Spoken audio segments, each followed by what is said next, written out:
Hey guys, welcome back. I hardly ever do little announcement videos like this, but this is an exception because there's been a lot of buzz about this new lens Tamron is going to be announcing for Sony full-frame mirrorless cameras. And I'm just going to tell you, I got the press release this morning. The embargo lifts tonight. So if you're watching this, I'm not breaking any rules, I'm telling you about it. So I wanted you to know what I know about this lens. It's kind of a big deal, apparently, for Tamron and for us too, really. So let's just get down to it and talk about this new lens that Tamron is going to release. Wish I had a drum roll. It is the 28-200mm f2.8 to f5.6 Di3 RXD. So yeah, it's another long end telephoto lens for Sony full frame mirrorless. I'm going to show you the actual press release, which is what we're looking at here. Read through some of the more interesting stuff that I found, tell you about this lens, or at least as much as I know right now, and see if all the buzz was maybe justified. So again, 28-200mm. This is going to plug in with Tamron's ongoing focal length ranges. You have the 17-28mm RXD. You have the 28-75mm RXD, and now you have the 28-200mm.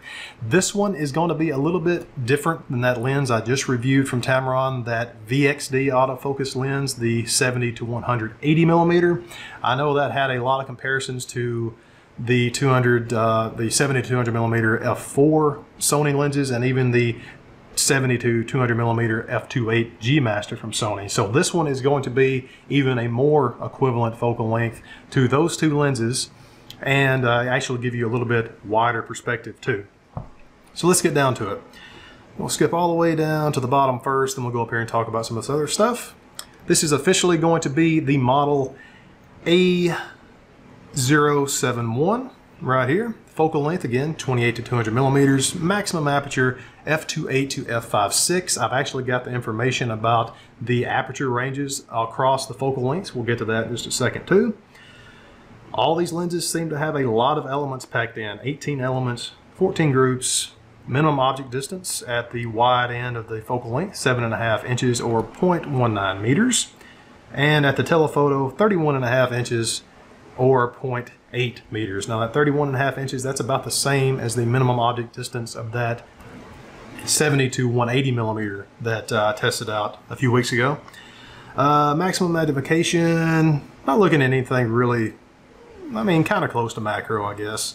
Some of the other lenses they're putting out, Tamron's putting out, like that 24, 35, and 20mm, they have 1 to 2 magnifications. This one has a little bit less than that. Filter size, Tamron staying strong with that 67mm filter size. As far as I know, that's the filter size that they're doing across the board for their Sony lenses. I personally don't have a problem with that. I've heard some people kind of going back and forth with their opinions as far as the 67mm filter thread size. Personally, virtually all of my filters, I think all of my filters, save for two, are all 77mm filter sizes, and I just use step-ups, rings with them. No reason for that. It's just when I got started, my first filters were 77mm, and for whatever reason, I never changed. The big thing here, though, the length and the weight. They're saying this lens at its shortest dimension is going to be 4.6 inches, 117mm, and it's going to weigh 575 grams or 20.3 ounces. Now let's pump the brakes on this for just a second. I'm going to put that into perspective. This lens here is the Sony Vario Tessar 24-70mm f4. It was the first lens I ever bought that was a dedicated E-mount lens. I love it. This guy right here is just under 4 inches long or so, if I have the caps off of it and everything. And it weighs just under a pound, I think 15 point something ounces or so, so just under a pound. This 28-200mm is going to be just a little bit longer than this guy right here and weigh maybe a quarter of a pound more than this one. That's kind of wild. Absolutely fantastic the way technology has advanced. Since I got this lens, they're squeezing in so much into so little. So yeah, it's not going to be too much bigger than this one here. Something very interesting I noticed, this one, the 28-200mm, apparently is only going to have 7 aperture blades. They're going to be circular, of course, so I'd be really curious to check out the bokeh on this. because most lenses, virtually all the lenses I test these days, especially newer lenses coming out of Tamron, they're all 9 aperture blades. So I'm not sure what's going on there. I'm just, not good or bad. I'm just kind of curious about it.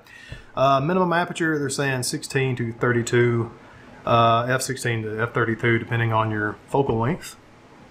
And of course, we have all the standard bells and whistles, flower-shaped hood, lens caps included. Let's go back up here. They've got a few sample images here.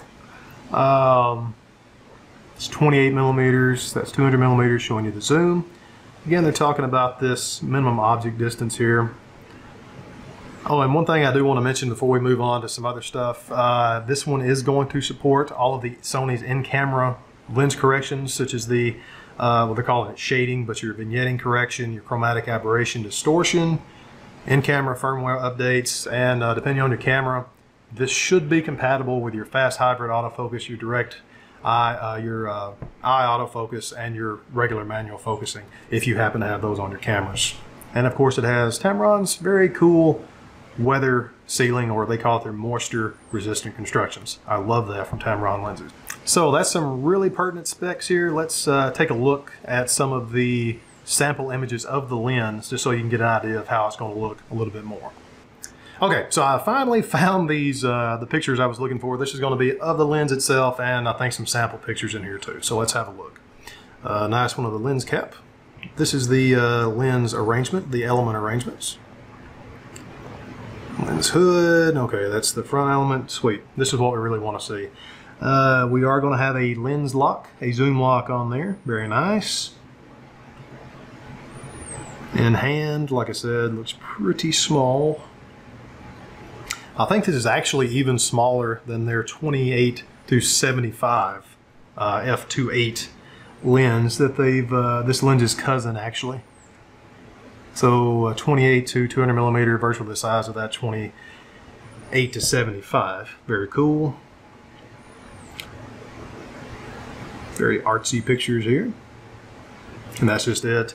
Alongside all the other lenses here, just kind of eyeballing it, these 3 here, those are those budget primes that Tamron released, the 20, the 24, and the 35 millimeter.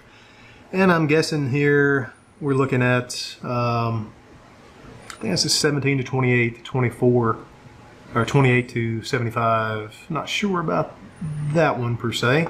And then I guess this is our big boy that we're looking at now, the 28 to 200 millimeter here in the back. So there you go. That shows the weather sealing.